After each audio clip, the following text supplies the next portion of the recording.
most new business people don't understand cash flow because they're used to managing their checkbook, and your checkbook is much different than sort of cash flow and business finance.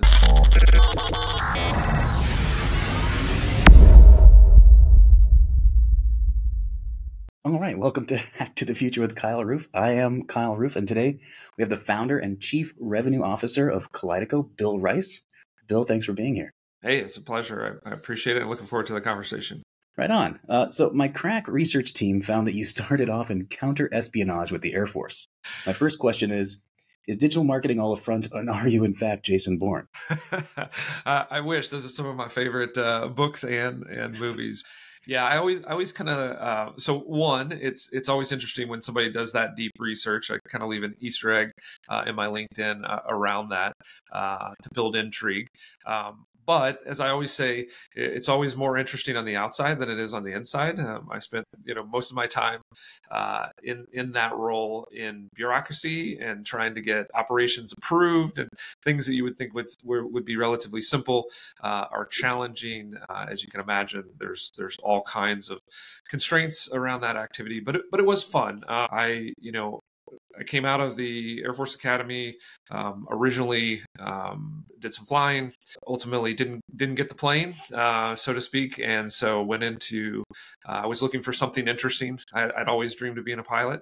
It's kind of an early lesson learned is like sometimes our plans don't always play out. And I literally went through, when you're in the military and the Air Force, you obviously have to have a job and you have to find a thing. And so when that didn't work out, I was kind of thrust into like, okay, I got to find something. I got to find something that's interesting. And so originally wanted to be a combat controller, and there were no openings for that.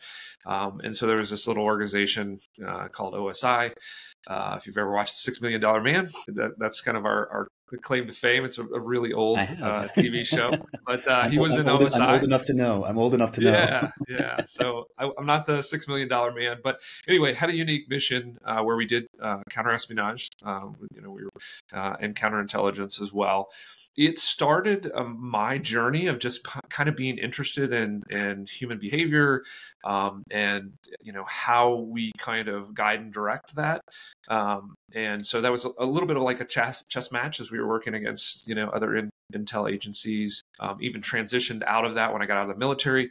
Kind of went through the revolving door and did that through some different consulting agencies and worked with different intel agencies.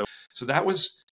Believe it or not, I always say there is a thread to marketing, and that's kind of where I started. So I spent a lot of time in there. Did some of the first, and this was in kind of the mid '90s, so the internet was just becoming a thing, and so did some of the early online operations, which got me fascinated with the internet and digital marketing, and again, sort of that thread. So it was a formative portion of that. I think the military is always kind of interesting because they sort of toss you in. They teach you. You have to work with whatever you're given. That was kind of an interesting thing too. Unlike sort of corporate America, we don't get to choose our team. We're just given a team. And I was an officer, so with that team, you have to make the best of it. And so that was really an interesting piece of that learning as well. And they threw you into a lot of challenges, and so it also gave me a lot of confidence that regardless of what the messy situation is, I can take what's in front of me, making something out of that, and work with the team, the situations, the constraints I'm given, and produce. So that's kind of to the military question, to counterintelligence. That's probably kind of a big building block for what made me the entrepreneur and business person that I am today. So I would imagine there's a lot of one, project management to that, and then two, kind of the problem solving. We're here and we need to get there, and that's a huge part of what marketing is and digital marketing is. It's taking the resources you have, putting it in an organized way, and then getting from point A to point B. I imagine that's a lot of what you learned through that experience. Yeah, absolutely. And we had to do, and to your point, we had to do a lot of planning, so in that context specifically, every move has to be planned ahead. Have to anticipate expectations. A lot of times the plan, falls apart, as they say. All plans are good until first contact, and so that was good as well. I think digital marketing is a lot like that. We're going in, we're trying to formulate a plan, particularly in the agency world. We have to go in front of our clients with a plan, an expectation. We're usually spending their money, and so that there are definitely some parallels there to try to kind of formulate a plan, to give reasonable expectations, to then sort of track that feedback loop and see whether or not we're getting closer or further away from the objective. I think there's definitely some parallels there. Now, Kaleidico is would you say it's fair? It's on the lead generation side of things as a lead generation agency. How about give me the 30-second pitch on what Kaleidico is? Yeah, we very much describe it as a lead generation agency. That term's been co-opted a little bit by sort of the less scrupulous, like LinkedIn, people that are building connections and stuff like that. But we do like to talk about ourselves as a lead generation agency, which means two really important things to our clients. One, we're always focused on lead generation. So we're going to use a lot of times people will refer to us as a full service agency. So we'll use a variety of different channels, always focusing on digital in our context. But we're always focused on the highest level KPI is the number of leads and the quality of leads that we generate for our clients. And then the agency thing is really important to us as well, in that we are always looking to build an asset as an agent of our client. And so sometimes agencies mischaracterize who they are and what they do. And so agencies or people that describe themselves as agencies more and more are providing proprietary solutions that can't or ultimately are not owned by the client. And so the moment you stop sort of paying that agent, you have nothing of value, or it all disappears. All that history, all that capability, there's no asset there.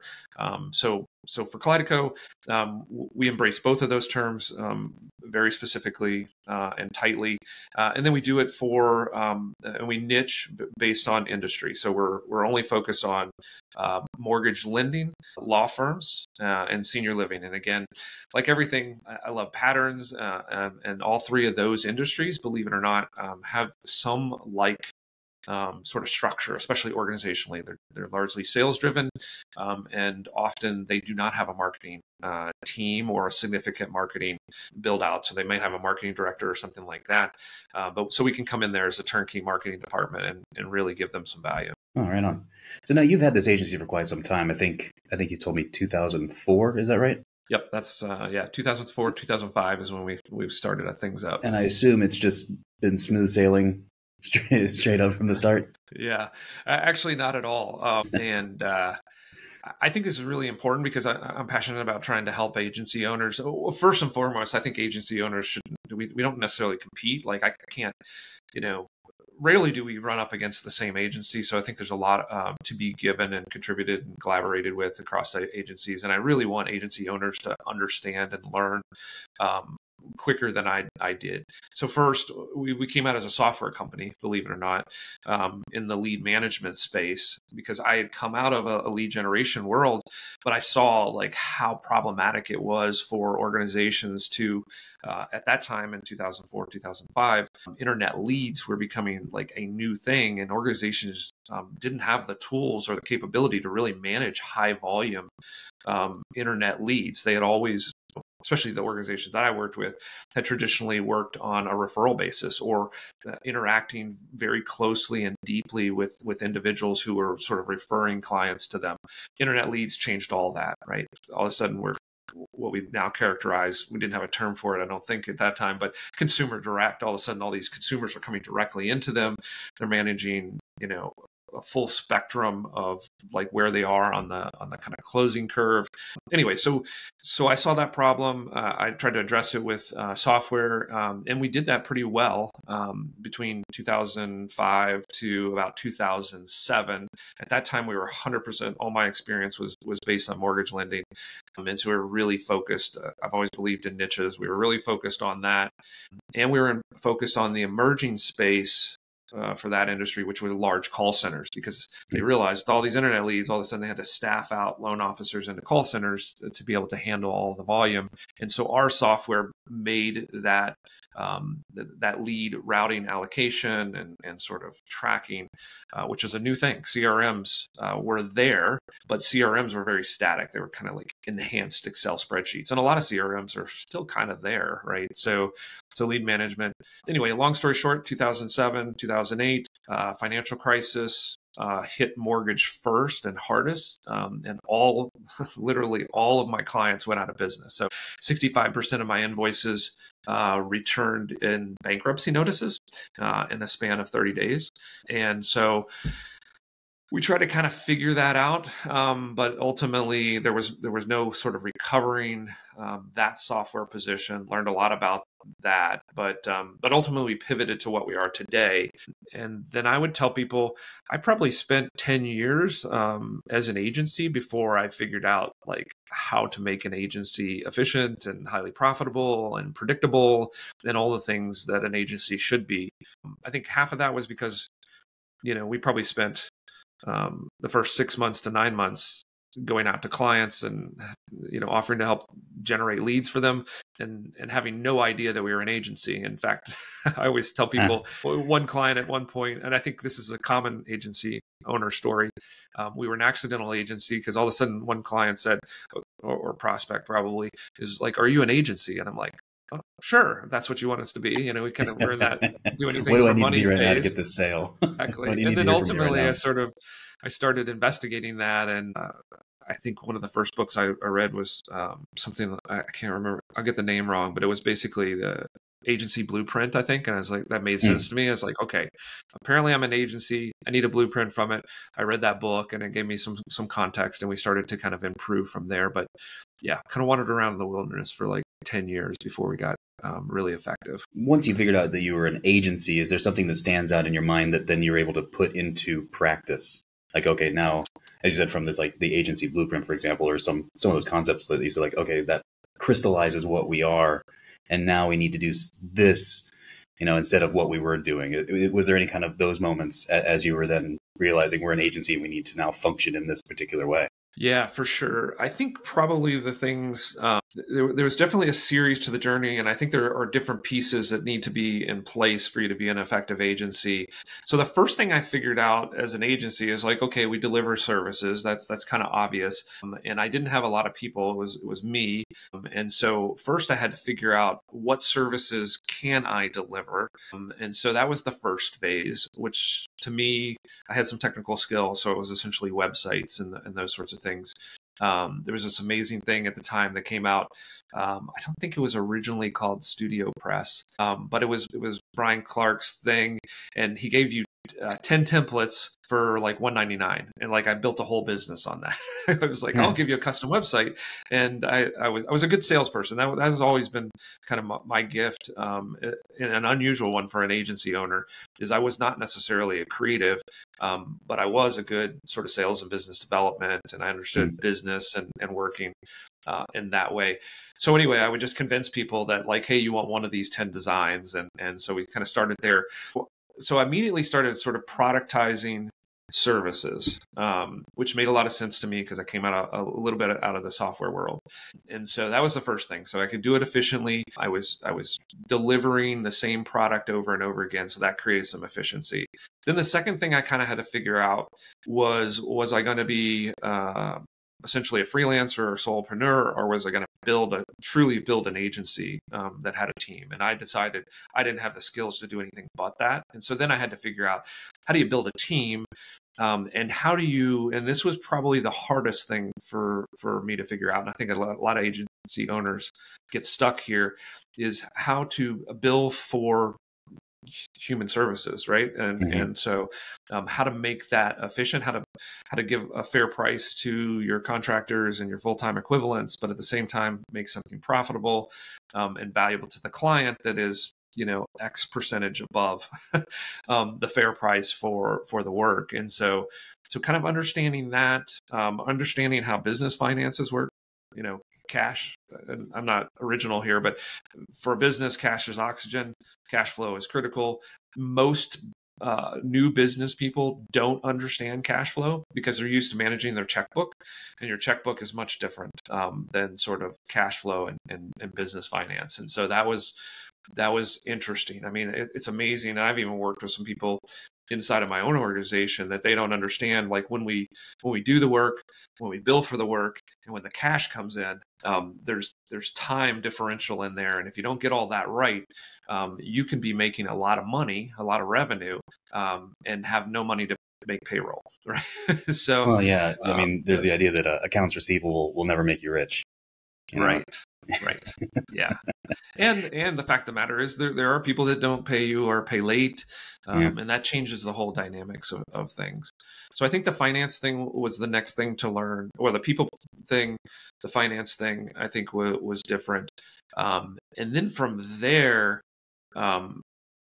just kind of systematizing the whole business and getting, operations defined, and what I always refer to is, and I think this is, probably what happened in the last 5 years that made us attractive for additional investment and acquisition and stuff like that, was just running a tidy business, right? So that's kind of the last step, is you get everything kind of working and then sort of tidying it up. So it's easy to observe and understand. It becomes predictable. I think sales and business development is also probably another pillar that I never struggled with, or that most do, is like, how do you make sales and business development predictable and consistent, such that you can invest in the business. I think a lot of people that have agencies never truly invest in the agency.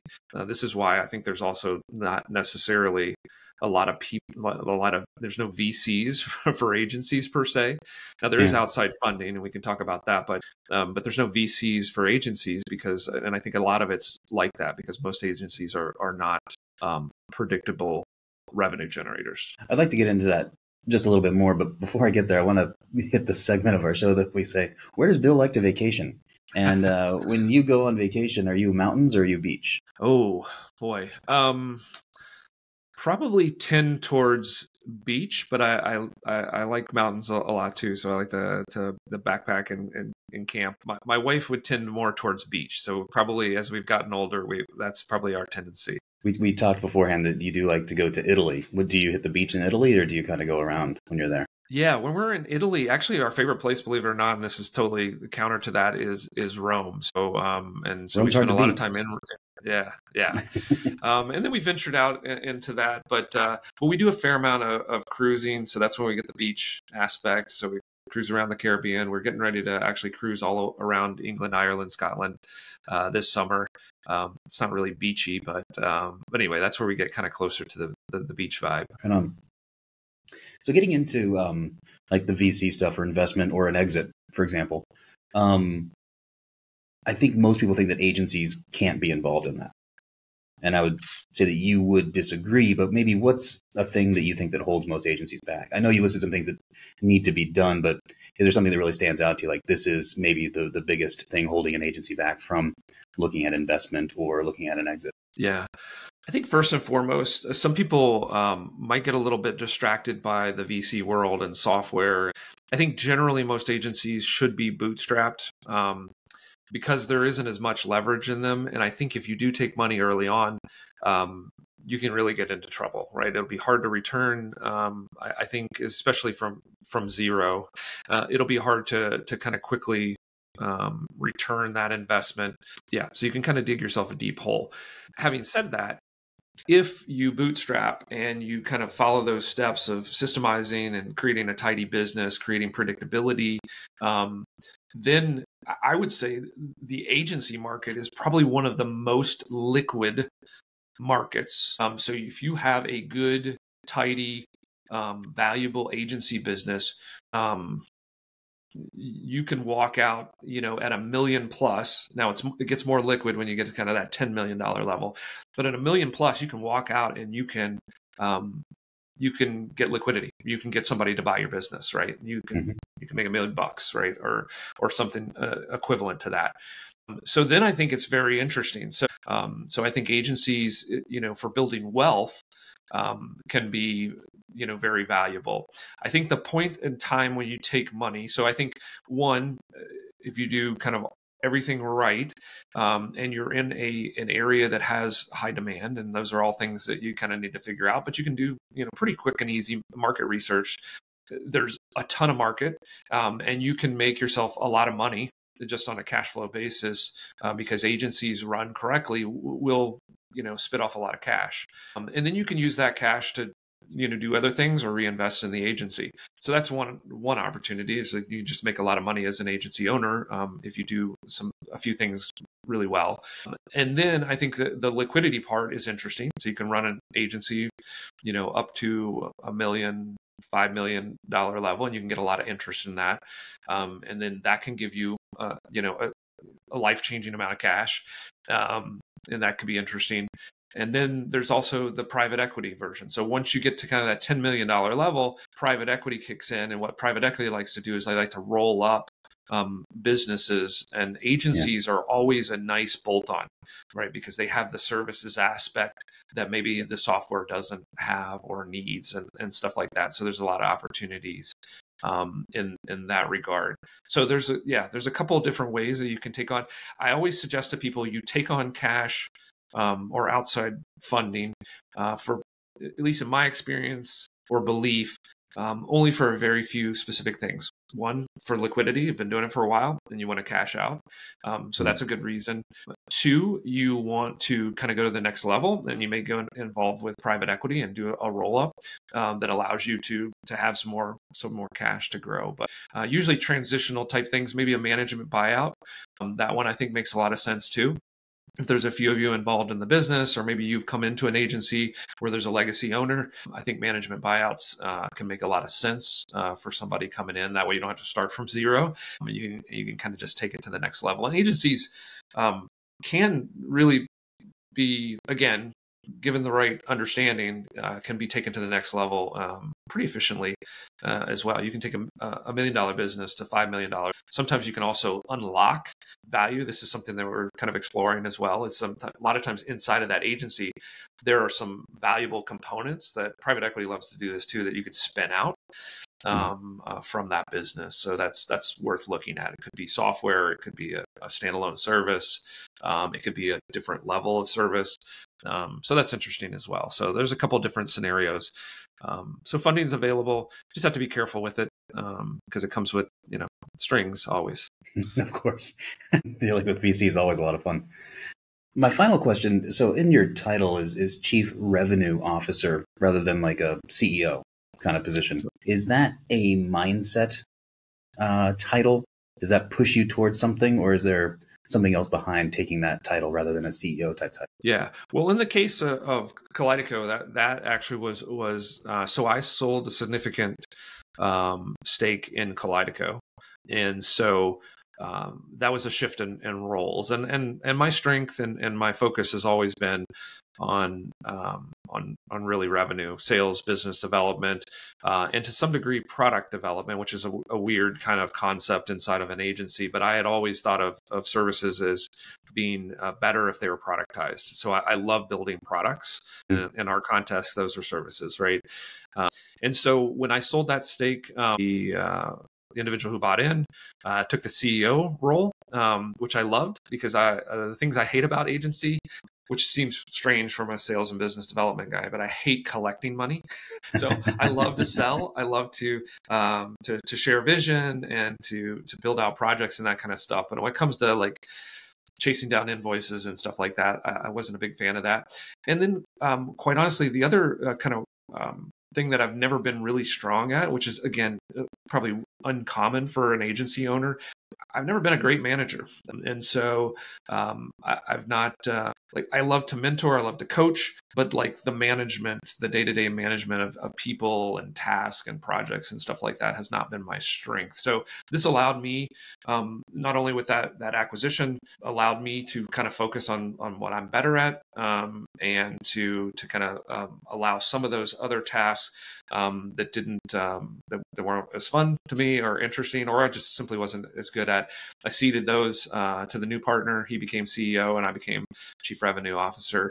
But to your point, maybe to tie it out a little bit, if you're an agency owner, even if you're starting, revenue does have to be your primary focus. So if you put your head in the sand, create great work, and hope for people to show up at your door and your phone to occasionally ring, which I did early on, is not a fun lifestyle. It's full of stress, right? So figure out how to build predictable revenue early, and agency work and ownership will be so much more fun. I couldn't, it's really funny. The path that I went through, you hit all the points, and then it kind of led then to my exit. So I couldn't agree with basically everything you said more. Bill, I want to thank you so much for being on the podcast. Is there a way that people can contact you if they'd like to get in touch? Yeah, absolutely. So you can still find me at Kaleidico.com if that's kind of your interest. I also have BillWrightStrategy.com, where I'm also building out and like that strategy component. So I've actually got a second agency that focuses more on that area. And so there's a lot more writing around kind of the concept of strategy and the thing that agency owners. So if you're an agency owner, that and the newsletter associated with that is probably going to be a little more interesting than Kaleidico. If you're a mortgage lender, law firm, or senior living community, then Kaleidico will be a lot more interesting for you. Right on. Well, again, thanks so much, Bill, for being on, and thank you everyone for listening, and we'll talk to you again next time. Take care. Awesome. Thanks. All right.